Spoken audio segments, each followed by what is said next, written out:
आजकालच्या जगात म्हणजे again I may be generic इथे, पण मोटिवेशन म्हणजे प्रेरणा अर्थी बाहेर जास्त शोधली जाते, आतून कमी येते असं कधी कधी वाटतं. तर आणि आपल्याला माहिती की जेव्हा एखादी व्यक्ती मनापासून किंवा त्यांना खरंच एखाद्या गोष्टीबद्दल खूप मोटिवेशन इन्स्पिरेशन वाटत असेल, तर द आउटपुट प्रोडक्टिव्हिटी वगैरे वगैरे वेगळं असेल. तर ह्याच्यात न्यूरोसायन्सचा काही रोल प्ले करू शकतो का?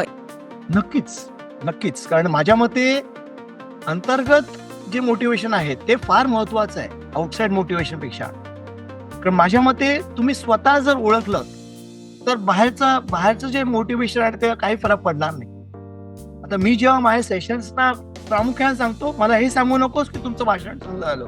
मी अनेक वर्षापासून माझं काय चुकलं, मी नको बोलायला पाहिजे होतं.